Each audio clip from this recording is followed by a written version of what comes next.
দক্ষিণ চট্টগ্রামের সুনামখ্যাত কক্সবাজার জেলার অন্যতম বৃত্তি ফাউন্ডেশন বেগম রোকেয়া সাখাওয়াত হোসেন বৃত্তি পরীক্ষা ২০২৪ এর জেলা পর্যায়ের মেধা যাচাই বৃত্তি পরীক্ষায় বৃত্তিপ্রাপ্ত টেকনাফ উপজেলার সাবরাং ইউপির আল হোসাইনিয়া দাখিল মাদ্রাসার কৃতি শিক্ষার্থী সাবেকুন নাহারকে সংবর্ধনা ও বৃত্তি প্রদান অনুষ্ঠান অনুষ্ঠিত হয়েছে।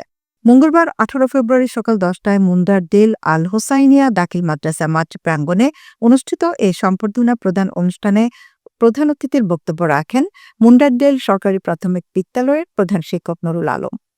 অত্র মাদ্রাসা পরিচালনা কমিটির সভাপতি শেখ আহমেদের সভাপতিত্বে ও সহকারী শিক্ষক মোহাম্মদ জুবায়ের এর সঞ্চালনায় এবং দশম শ্রেণীর ছাত্র সাইফুল ইসলামের পবিত্র কোরআন তেলাওয়াতের মধ্য দিয়ে সম্বর্ধনা অনুষ্ঠান শুরু হয়।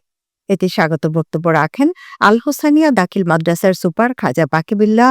বিশেষ অতিথির বক্তব্য রাখেন সাবরাং ১ নং ওয়ার্ডের সম্ভাব্য মেম্বার পদপ্রার্থী ও বিএনপি নেতা আলী হোসেন, বিশিষ্ট শিক্ষানুরাগী জসিমউদ্দিন রাব্বানী, সাংবাদিক আব্দুর রহমান, জিয়াউর রহমান, সহকারী শিক্ষক মাওলানা আব্দুল গফুর, তাজুল ইসলাম, শেখ মুজাহিদুল ইসলাম, ইলিয়াস মাহমুদ ও বৃত্তিপ্রাপ্ত কৃতি শিক্ষার্থী সাবেকুন নাহার প্রমুখ।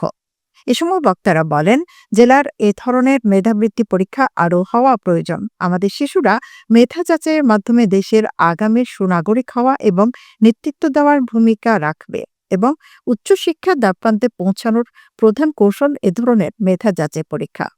উপস্থিত অতিথিরা মাদ্রাসার শিক্ষক অভিভাবক সংশ্লিষ্ট বেগম রোকেয়া সাখাওয়াত হোসেন বৃত্তি পরীক্ষার উত্তরোত্তর সফলতা কামনা করেন।